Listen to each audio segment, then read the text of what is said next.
So in today's episode, we have Daniel Gold here. We've known each other for a while now. We played a few times together. Actually, once. I just realized we played once. We did play once. And Daniel is 3 times draftee on NPL. He's currently playing on the Kansas City Stingers team. He used to play on the Boca Picklers and the Austin Ignite in the previous seasons. We're going to talk about the NPL. We're going to talk about how the team format works versus the regular format, tournament format, how the mentality matters and changes when you're playing the team formats and when you're playing the regular formats. And ultimately, this podcast is about the mental and mind tricks. So mind your pickleball and mind your game. And thank you, Daniel, for coming today. And looking forward to our conversation and all the insights we can get. Percy, it's good to be here. I think that pickleball has given our community an incredible, particularly for the senior professionals, the ability to have a second lease of life that probably most people never thought they were ever going to have again, that competitive energy that you remembered from your youth, that we're now back out there battling and competing. And it's been honestly an absolute godsend, I think, to probably everybody that's now playing. And then, not even in the professional ranks, you go just to, the regular person who was probably sedentary on the couch, who are now out there every day, every weekend with their families playing pickleball. People of all shapes, sizes, colors, creeds, ages can now, play the sport, which, tennis doesn't allow. Tennis is much harder for, a family to go and play. The ball travels too far. So kids get very frustrated just spending their whole time picking up the ball, whereas pickleball is allowed, as I said, all families just to go out and have a great time. And as you get better, the ability to go and, play at better levels and do more competitive matches and tournaments. As I think for most people are things they never dreamt they'd ever either get to do again or get to do the first time around. So to me, it's been amazing. It's great to hear. I think you're have your inner Roger Federer kind of coming to the life, or is it the true assessment that you had? Like this competitive spirit I never thought I'd feel this again. I mean, obviously, when you're a teenager and you're, going out on the pro tennis tour, you think your whole world's ahead of you. You also think you're probably better than you are. And you think you've got a lot of time to figure it out. And then all of a sudden, an injury. In my case, I tore my shoulder really badly. And the surgery was going to take much too long for me to come back compared to my ability. So that was the end of tennis, and you think that's it for life. And, there was a moment in time, and you sort of forget what it was that drove you to even want to be a professional tennis player in the first place. All the Was it parents that forced you to do No, it? not at all. My parents didn't. My parents were incredibly supportive, but it had to be me that wanted to do it. And I've been the same with my kids. You've got to want to do it. But what happens is, you live on it and you remember it from a long time ago. But those daily feelings, that memory, obviously, sort of sits in the back of your mind. And then all of a sudden, pickleball comes along and suddenly you're back out on tour again. And a lot of the pros, we said we're back out on tour. Your competitive juices are flowing, the training, the practicing, the drilling, the mental highs and lows. It's stuff you never thought you'd ever feel again. And it rekindles feelings that have laid dormant for so many years. And now it consumes you. And now my sickness is actually, how long do I have before I'm consigned to looking at all the younger guys coming through and playing, and I'm going to be playing at a different level because you just want it to last forever. I think in pickleball, it's pretty flexible. You're just going to get into a new category. It is, but as you and I have discussed before, Ivan, you don't ever, it's hard enough even just to have the word senior in my name. Now I watch the younger guys play, and all I want to do is go and compete against them, even without having the word senior in my name, because, senior implies older, and, your brain doesn't feel older. It's just your body. So you wish you could go and just be back there as a teenager now playing the sport with 20, 30, 40 years ahead of you, as opposed to, okay, then I'll be a super senior after 60, and then, it starts to slow down. I think US Open, they have categories for 80 plus. They do. They do. Which is pretty fun. It's exciting to watch. Absolutely exciting to watch. That I think the bracket was full this year. Listen, any sport with people that they can play at any age has to be amazing for for all people involved. I mean, I even watched, I think, the over 90s World Tennis tournament the other week, and saw a couple of 90-year-old men playing tennis. They were incredible. I mean, I'm just hoping I can walk at that age, let alone play tennis. Even myself, I will be moving to the new age bracket soon, in a couple of years. What's that going to be, 25? 30 plus. I pity you. So we spoke briefly that you were playing on 3 different teams in NPL, and I think NPL is a very interesting format. I know we're mostly talking about the mental tips and tricks, but I think not enough people actually understand what NPL is, because it's such a great format, like the team format, and we obviously know about like the championship tour, right? Which is by APP, I believe. Have you ever played any tour? Yeah, I've played some APP Champions Tours. I've also played the Humana Cup, which the APP has, before the weekends now. Okay. Which is all excellent. I mean, there's like I said, these are all amazing opportunities. The NPL is just a very different weekend. Do you prefer NPL to, like, let's say, standout senior tournaments? The beauty of the NPL is, firstly, for me, it's played indoors, which I think is, I find playing indoors, weather can have a huge effect on matches, wind, sun, just different things. So I like the purity of playing indoors. It takes away a lot of excuses. The second thing that happens with the NPL is there's no waiting around. In the sense of an APP match, you can spend hours sitting around between your matches waiting to play again. The NPL, in the team structure, you're very much playing. Maybe you sit for a match, but you'll be cheering on your teammates, which is a very intense experience as well, because of course, the rivalry between all the teams transcends just the games, so that it never stops. You're on that high the whole time, whereas of course an APP regular tournament event, you have the high of your match, you have the come down after your match, then you get the high again of going again, or you might be waiting for a backdraw. So it's a lot harder, and of course then you add in weather, and it can create a very different weekend experience. I really thrive on the camaraderie of the NPL. There's to these people become much more than adversaries. They become your family, so, even if they're on a different team. Can you tell me more about the NPL format? You mentioned you were drafted 3 times, correct? Right? So every when the season starts and ends? The season, typically the first event is May. Okay. And it runs through to October. Okay. And so the draft is concluded around April or They March? do the draft in April, correct. Okay. And why do you have a draft every year? Because for me, draft, like in National Hockey League or everywhere, you just draft the people that weren't there, right? Correct. Who decides who's on draft, how the draft is working, who gets the first pick, who gets the last pick, and why all reshuffled every year? So year 1 was a pure, everybody was in the draft. And everybody, no matter, everyone that was eligible to be in the draft, that wanted to potentially be drafted, went into the draft. Okay. They ran a national combine for unknown players before that first draft. So you could come along, I believe it was in Oklahoma, if I remember correctly, in year 1. And you would come along and you were able to play in front of the owners. If you won the draft. Play in front of the team owners. Front of the team owners. The male and female that won the drafts, respective drafts, they were guaranteed a spot on a team, and everybody else got to showcase themselves. And in year 1, like I said, everyone got drafted, in order. And the way they decided the draft was, I think, a lottery. You put the teams would pull themselves out of the hat, and that was their draft position. Now it's a snake draft. So in theory, you'd think that drafting 1 up to 12, or in year 1, there was only 6 teams. But again, if you draft 1, and it goes to 12, it doesn't come back to 1. For those who don't know, a snake draft means 1 through 12. Then again at 12, 12 then picks at 13.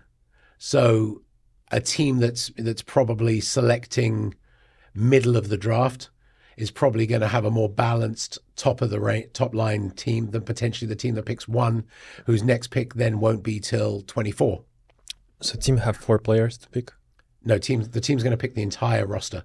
So there are 14 players on a roster. 14? Yes. Okay, I thought it was just 2 men and 2 women. No, there's 14 players on a roster.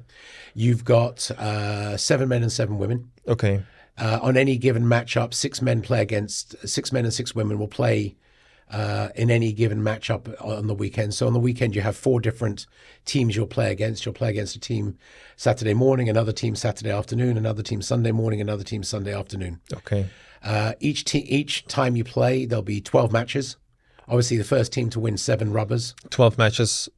across 3 different pods. So you'll have 2 men and 2 women in pod 1, 2 men and 2 women in pod 2, 2 men and 2 women in pod 3. Okay. So and you decide who plays which team in the morning, basically. Well, it's already decided for you. There's a schedule. Oh, so it's not like your team can decide, okay, we're playing against, I don't know, Coachella Valley Scorpions, and I want Daniel to play against them. But No. I want like... So the way it works is your schedule is already preordained for you across the whole year. Then when you get to the weekend, you can have anybody play anywhere in theory, but the stipulation is that the combined DUPR of the team you put in pod 1 cannot be higher than the combined DUPR of the team you put into pod 2. Sorry, lower than the team you put in pod 2. So you couldn't take hypothetically your 2 best players and then slide them down into pod 2 and then put 2 weaker players in pod 1 because you didn't like the matchup. So in theory, you would strategically potentially lose a match in the pursuit of winning a match. So you have to be very strategic in how you put these pairings together, how you look at who you might play against, and then also the combined DUPRs of those players. So again, you couldn't take somebody in pod 3 and move them up to pod 1 and then put someone from pod 1 down in pod 3. So you were in Kansas City Stingers and you're already like on the pod 2, for example. Or... So this year already I've played pod 3, pod 2, and pod 1. Okay. So and again, it really just depends on the matchup and the combined your partner combined with the partner. Okay. And then, of course, it's the first to 7 that wins that match. If the tie, which it does, what's incredible about the NPL is the parity in the league is actually frightening. It's amazing how many matches over the course of a weekend will end up 7-5 over 12 matches, or in a lot of cases 6-6. 7-5. You win 7 matches, you lose 5 matches, so you've won the tie 7-5 over the course of the the summer. 12 matches Of the summer. No, not the summer. You play a team in the morning. You're going to play 12 matches. You're going to play, each pod is going to have a men's doubles, a women's doubles, now and 2 mixed doubles. now I'm very confused. Okay. Let's start again. Okay. So you play, okay, let's say Friday, Saturday, I have, okay, Saturday morning, I'm playing Coachella Valley Scorpions. Okay. I'm going to pick the owners will pick their 6 men and their 6 women to play that coach. one match against Coachella. Okay. In the match against Coachella, the 6 players, 6 men and 6 women, will divide up into 3 pods. In each pod for Kansas City, there'll be 2 men and 2 women in pod 1. Correct. 2 men and 2 women in pod 2, and of course 2 men and 2 women in pod 3. Okay. So 12 versus 12 players. 12 players versus 12 players. Yes. In each pod, the 2 men will play a men's doubles, the 2 women will play a women's doubles, and then there will be 2 mixed doubles. What if they end up 2-2? They can often end up 2-2. So that's what I'm saying. So then you record the score, and the combined team score of that match, you're trying to, over the 3 pods, the first team to win 7 matches I got it. wins that match. Now, a lot of times it finishes 6-6. Yes. When it finishes 6-6, this becomes an amazing thing. So we do a tiebreaker. Yep. And the way this tiebreaker works is your owners will, it's a match, 1 set to 11. The score advances by 2. So you bring out your first pairing. As soon as the score hits 2, 4 players go off the court. 4 new players come on the court. When the score hits 4 players go off the court. Such as a dream breaker, right? Like a dream breaker, except here's where it starts to get interesting. You can put out 2 women. You can put out a man and a woman. You can put out 2 men. Okay. You don't know what the other team are doing for their lineup, and you have no idea they have no idea what you're doing for your lineup. So you strategically have to decide where. Now, at a certain point in time, when the first team hits 10, you're now bringing out 4 players for potentially a single point. So you have to decide who your anchor is to try and win the single point. Now, remember this. You could be winning 10-5, 10-6, 10-5, 10-4, 10-6, 10-0. They might bring out a man and a woman, 2 women for their final point. Who knows? You could have left, in theory, 2 of your best players to play last. those two players could play against two weaker players the whole way and come all the way back because it's the first to 11. So it's not, so a team can come out and be down 8-0 and still have a great matchup because the opposing team have put out but potentially two women, a man and woman. You could have your two strongest men and they can go all the way until they get 2 points ahead. So the first team to get to 11 wins the tiebreaker.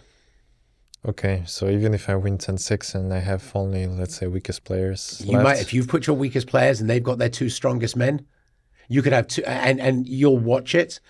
And again, as win by one or win by two? Win by one. NPL is only win by one. Even the regular sets are 11, all win 11, by one. 10, 11, 11-10, which is amazing. Okay. It's much better than win by two. But what's interesting is, like I said, the tiebreak is incredible. The atmosphere, every team. I mean, it's amazing how all the teams, if you can, will wherever they are in the venue, will come and watch a tiebreaker. It's very tense. It's the first time I did it was like an out of body experience. I felt like I was in a goldfish bowl with everybody watching me, and you know, particularly if it's two men against two women, you're really under pressure because again, the women are amazing. And you're two men, and you're expected to win. And, you know, one great drive somewhere, and you've lost a point, and you're off the court, and you didn't even know what happened. Yeah, I mean, there is old joke, right? If you play against a woman and you lose, probably we're going to cut it. Okay, we're going to cut it. Okay. But there is an old joke that there is no win situation if you play against a woman, right? Yes, because I get that. If you win, you won against a woman. If you lose, you... And that's just how it feels. Okay. Well, I don't know. I'm probably going to cut it because it came out very wrong. So I've played in 3 tiebreakers already this year, and they have been the most intense matches. And then again, it's amazing how many matches finish 7-5. That seems really fun. Well, let me tell you what's crazy is we played the Denver Iconics two weekends in a row. Once in Kansas, and sorry, it may not have been in Kansas. It wasn't in Kansas. They weren't Kansas. Sorry, you might have to edit that. Yeah. So we played the Denver Iconics twice in a row. The first weekend we played them in California, and the second weekend we were in Denver. The first weekend we went to a tiebreak, and when we went to the tiebreak against them in the very first weekend, we were winning the match up 6-5. The pairing that was out there was a Pod 2 pairing. They had 8 match points for us to win the match 7-5. They didn't win the match. We went to the tiebreaker and we ended up winning the tiebreaker 11-10. And it was an amazing set of circumstances. 4 weeks later, we turn up in Denver. We're playing Denver again. We're winning 6-5 again. The same people are on the same court playing the same exact match. Every match has gone the same way. This is how crazy it is. Everything's the same way. And again, we're winning by 8 match points to again, and the other teams start coming back. It was like watching the same movie again. Although this time I have to say we did pull it out and won the match 7-5. But it just goes to show it doesn't matter how you move things around, how you try and anticipate. The incredible thing about the NPL is, like I said, that parity, how these matches just end up in the same place. Was the pairing different this time, next time when you played in Denver? We had, for me personally, I think it might have been different. But for this particular deciding match, 3 of the 4 players on the court were the same players. Okay. So I think I generally understand it. Can you just clarify again for me? Like, do you have a coach, like the manager who decides who goes in pod 1, who goes in pod 2? The owners decide. The owners of each team make. And they decided before every playing weekend, or just before the season? No, you have to decide before every match. Okay. So, and the rosters have to be in. So pod 1 DUPR, combined DUPR is supposed to be like, let's say highest. 10. It'll be over 10. It'll be nearer 11.5 probably. Okay, 11.5. Is there a limit? No. So pod 2 is supposed to be lower than that. Okay. And then pod 3 needs to be lower than that. I assume your DUPR allows you to be flexible. I'm very fortunate. I'm valuable. I can go anywhere. My DUPR doesn't necessarily represent. No offense. I just it's just funny. I find it funny too, but that's that's the anomaly of these things. So my DUPR allows me to move anywhere, which again a lot of people can't. Probably, yeah. So because it doesn't. That's look at again. We don't want to get in discussion about the DUPR, but just generally, this is one of the example where you can be allocated to any pod, and but your DUPR doesn't really represent your actual skill. Because let's say you 4.8, I'm 4.7. just and I'm obviously worse than you, so it just shows how much flexibility it allows you, and probably a little bit of a sandbagging in that case, unintentional sandbagging. It's true. I mean, I mentioned to you before, I tried to build my DUPR the right way, winning it, starting at 3-0 and winning at every level, 3-0, 3-5, etc. And what it's ultimately done is it's actually hurt me in the long run, because you get to a certain point where unless you're able to put a very large sequence of matches, wins together, it's physically impossible. You just go up and down and up and down. There's no way to do it. So although everybody in the NPL will typically be somewhere, I mean, 95, 6, 7% plus of the people there are 5-1 to 6-0 players, and everybody's playing at the same level. There's nobody that's sitting there that shouldn't be there. I mean, these people have all earned the right to be amazing and do what they do. I've tried every which way. I've spoken to, it's an anomaly. I would probably have to win 5 or 6 matches in a row over a weekend. Which again, some people, sometimes you can win 5 or 6 matches in a row, but the amount of people that win every match over the weekend, the teams get too wise. They know the other players' abilities. They know how they play, and they'll make matchups against you to make it, every once in a while you'll have somebody go 8-0 over a weekend or 6-0. But typically the average player wins 4, loses 4, or, wins 6, loses 3. It could be whatever it is. Do you think this combination of DUPR skill kind of makes you more draftable? Just because, they know they're getting a very high level player, which allows them to get this. You know what I'm talking about, I right? do, but I think maybe in year 1, but now these owners, people know who everybody is. Yeah. There's no unknown quantities other than maybe the people that are transitioning from 48, 49 years of age into 50, who might be from somewhere in the country and unknown. The owners are very, very good at what they do. They're very knowledgeable. They really work hard to know who they're drafting. And there are lots of incredible players in the country. I mean, forget just in the NPL. There's a lot of people that don't play in the NPL who are also incredible players. A lot of people that come into the drafts or the combines are incredible players. But all top senior pros are playing the NPL? Most of them. Okay. Most of them. There's some that don't, but most of them, by and large, most of them do. But what happens is, again, teams now are drafting not just on your ability, but now they're drafting on culture. On how you would be as a teammate, because remember, when you play an APP or a PPA event, you choose who you play with. You can play with people you're very compatible with. You can choose your partner. There's a humongous comfort level on a court to being with somebody you're very comfortable with. But when you go to the NPL, that's completely the opposite. You're going to be put on a court with somebody who's not going to be, chances are, your regular partner, both male and female, and you've got to figure it out. And if you've got the wrong personality for this, you can be very destructive, hypothetically, to a female partner that wouldn't necessarily be the type of female partner you'd want to play with, or, two men together, and everybody's got different styles. I know personally, I always find it easier to play with people who have a tennis background because I don't need to watch them. I can sense what they're doing before they do it. I can feel, when I play against tennis players or I'm playing alongside one, I can feel what they're doing just by how they position their body. So I don't have to move my head, which of course allows you a split second more timing. When you play with unorthodox people, you're constantly wondering what they're going to do, and you're constantly moving, trying to see what they're doing. Yeah. Which puts you at a disadvantage. And that's why drafting on culture is so important, because again, you're going to lose. A lot of people are DUPR centric. They care about their DUPR. So, you lose matches you wouldn't lose. And, your 6-0 DUPR suddenly goes to 5-5. That's a big deal. I can't really say because I never played the team events, but it kind of makes sense to me in general. And about the unorthodox players, I think I noticed that the cleaner, let's say, the cleaner my partner plays, the better I play. How to say, unorthodox, I know, what you mean, some unconventional shots they're going for on some unconventional technique. Maybe coming back to the point, I just pulled up, we're going to pull it up here. So the combined team DUPR, and there's just such a huge variation. Why, for example, Austin Ignite have 59 DUPR and the Coachella have 16 DUPR. Do you see that? And if I scroll down to your team, you have 55 DUPR, right? So Maybe I can click. Well, I don't understand how they've got the ratings, but I can tell you now that Coachella, often, I mean, they are one of the most loaded teams in the league. Yeah, but they have the lowest DUPR of the whole league.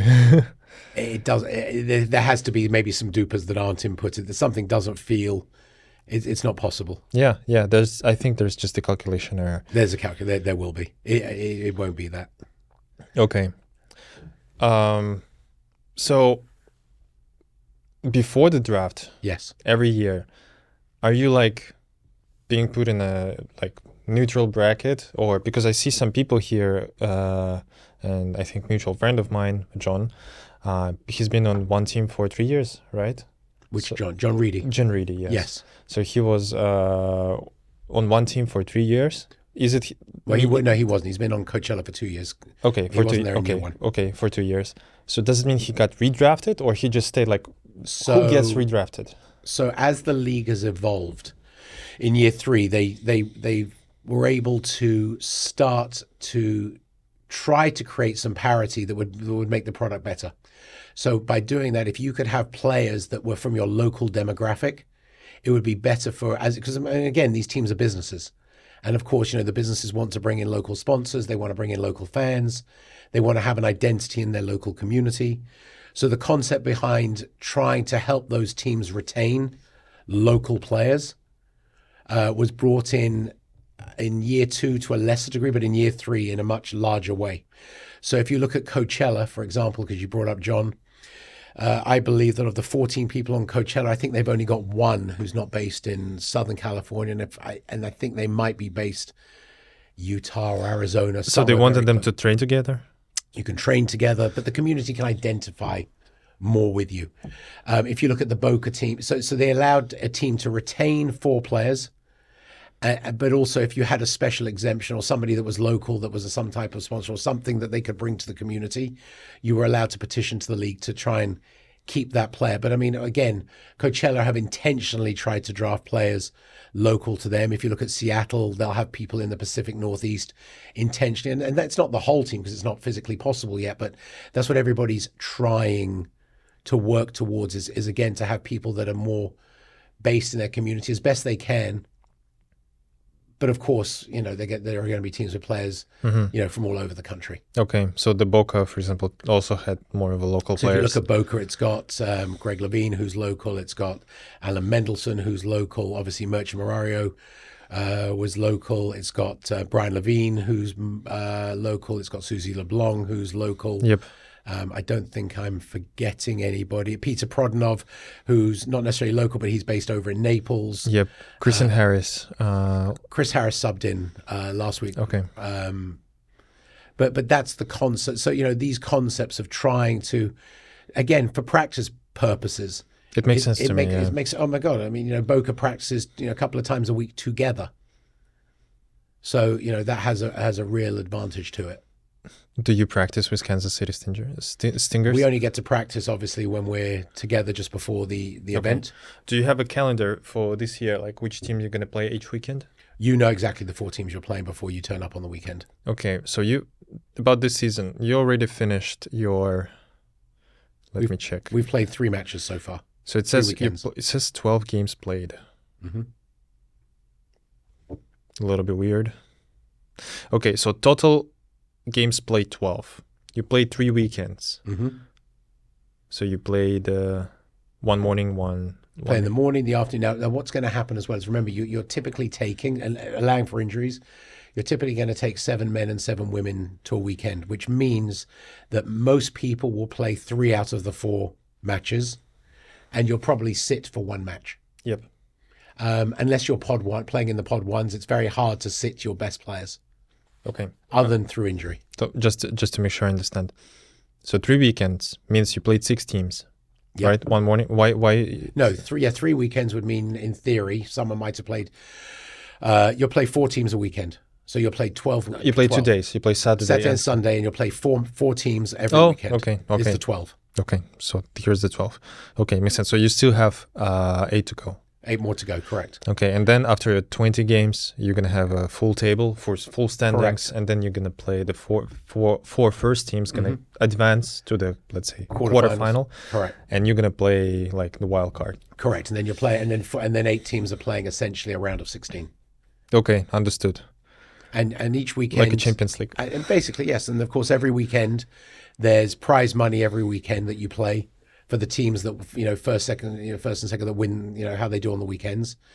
There's some individual stuff that goes on, and then ultimately you're playing for the team that wins the season. And then ultimately, when you get to the final weekend, there's prize money across the board for every team's standings on the final weekend.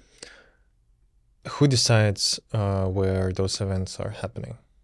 Who decides where the events are happening? Yeah. I'm sure that will be the NPL and the committee.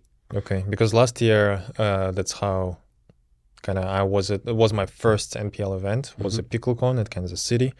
I played that. This year I don't see any Kansas City events. We just played Kansas. Last event was in Was Kansas. Was it at the same No. the same location? So the Kansas City Stingers just opened their new venue, SW19, named after Wimbledon, the stadium at SW19, and literally its debut weekend was our first event in Kansas last week. Okay, so you have Texas, Indianapolis. Yes. We play in Austin next weekend. Then we play in Indianapolis, and then the final weekend's in Seattle. Okay, so the finals are in Seattle. Correct. And then you're going to be drafted again. That's the idea. Okay, that's anything else I'm missing? I mean, I think I understand the full format. I think it's very, very cool that those team formats exist on the senior tour too. And I think it's I think more people should watch it. Is there a broadcast? It's broadcast across Baller TV. They've had it on YouTube. There's commentaries. Every match is televised. Listen, personally, not everybody can travel every weekend to play tournaments all over the country. Yeah. So if you gave me a choice of, I can only do one thing, which is basically how my life is, I would only play the NPL before anything else. And I think most players are feeling the same way because it guarantees you X amount of matches on the weekend. Mm-hmm. So again, you can travel across the country, play an APP event, play your first match, get a very difficult matchup because of the way the APP seeds its tournaments. You could get a difficult matchup, find yourself in the back draw, and you might have played an hour the whole weekend. Then you play on the Sunday, and it might get rained out, and you've traveled the whole way across the country. So for me, all events are indoor? not regular tournaments, all NPL events are indoors. Okay. Because people fly from all over the world. We've got players coming from Australia. We've got players coming from Singapore. We've had, they've had players coming from everywhere. You can't travel that far and potentially get rained out. And then as the league evolves and they add teams to the league, having a home venue for each team is very important so they can host an event. So again, it comes back to local players.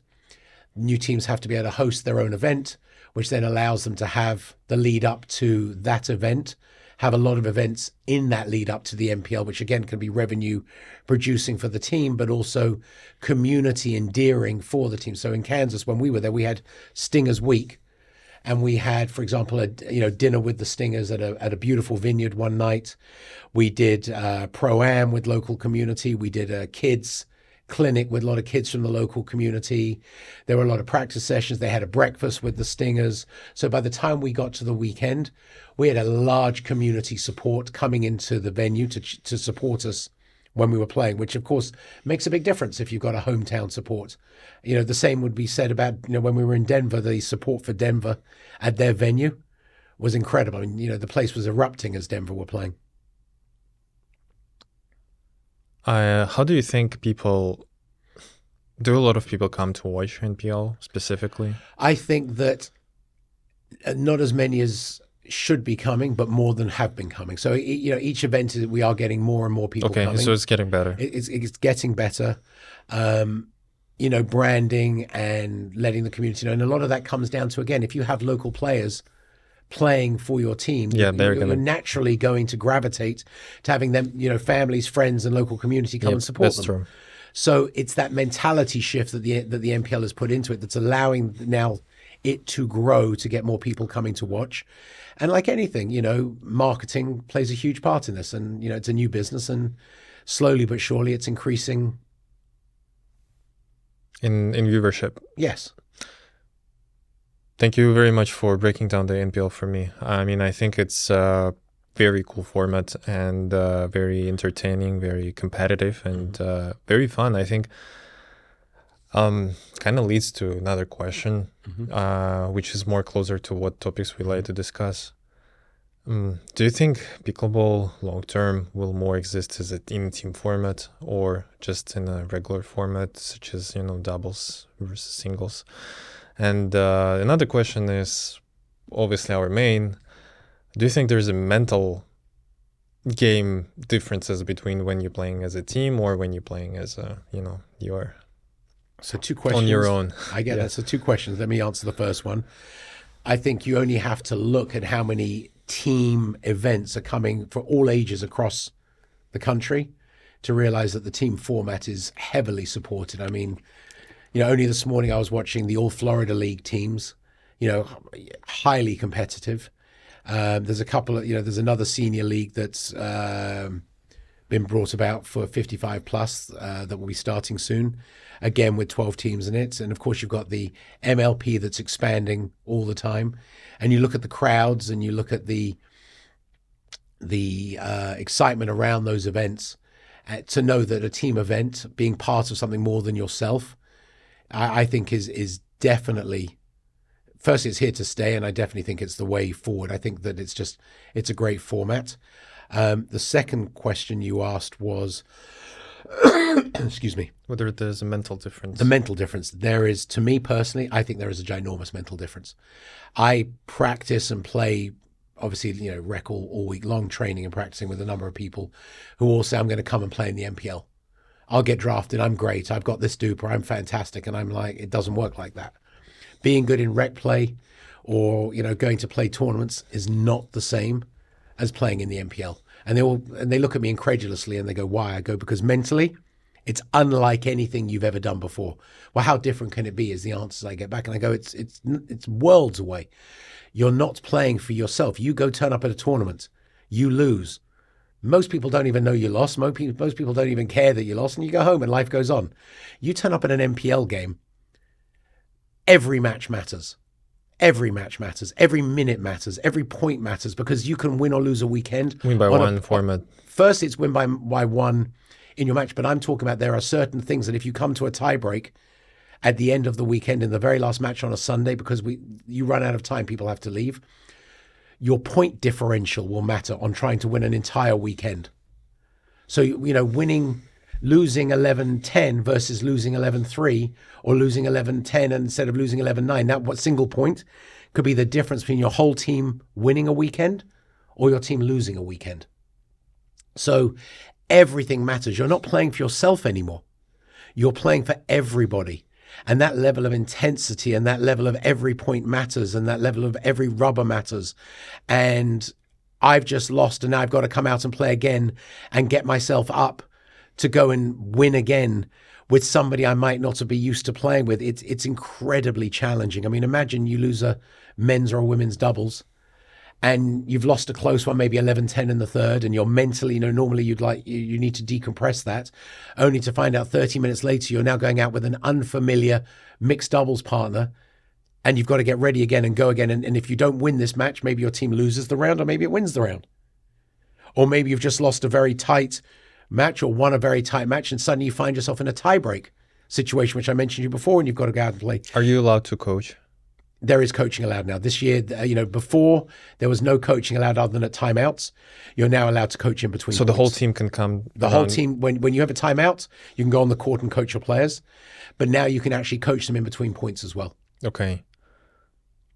In between points. Yes. So they're allowed to scream and say, go for backhand or whatever. In theory, yes, but that would probably not be advisable to scream it and tell the other team what you're thinking, but yes.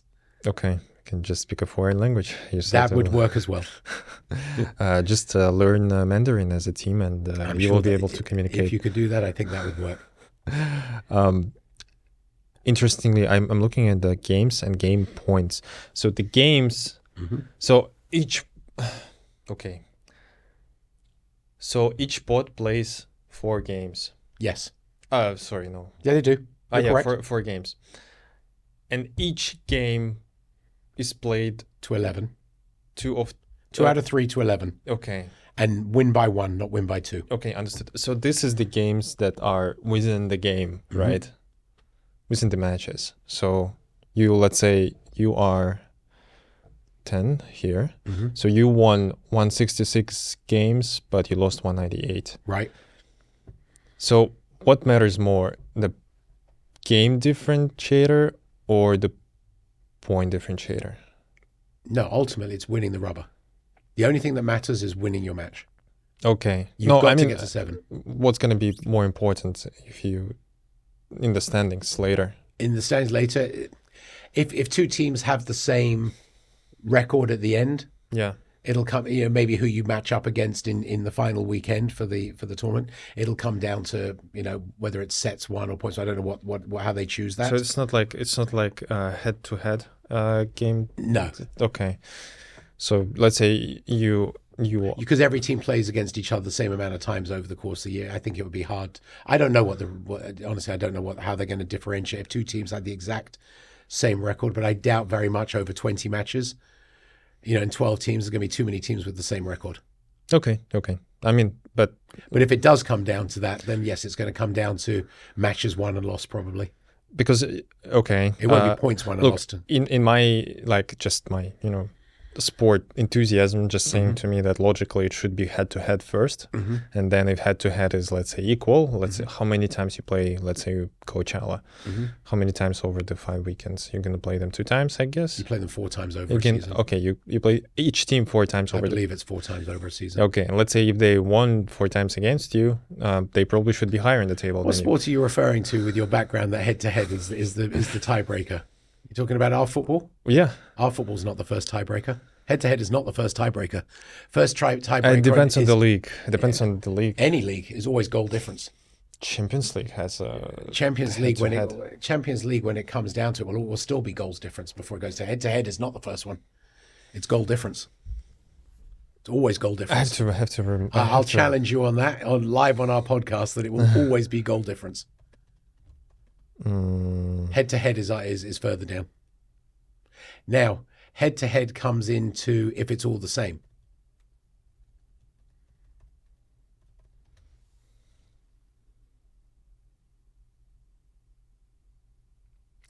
It is a goal difference. Of course it is.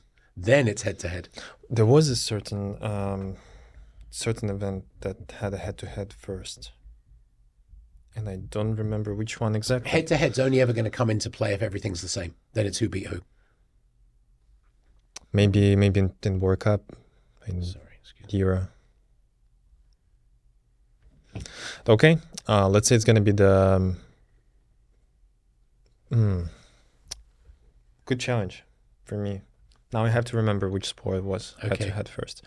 But yeah, I mean, here the logic is, anyway, it supports your logic, right? You have to fight for every point, every game, and that makes it more mentally challenging. And that's why mentally, this is the most challenging version of a pickleball environment. So I've had people, sometimes people have injuries and you have to bring in a sub for a given weekend. They're not a drafted player. Is there a pool? There's a pool of sub. There's a pool of subs.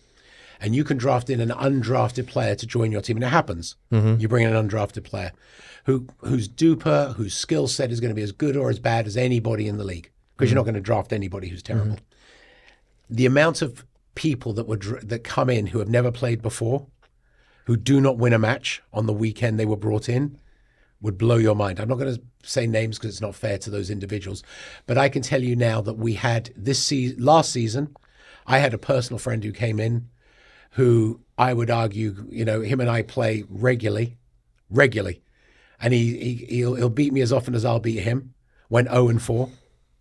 And then this season alone, there is a top women's champion pro who came into the league for one weekend, who would have gone 0-8 on the weekend and only won a match because one of the players that she was playing against was injured and they had a local guy come in and sub.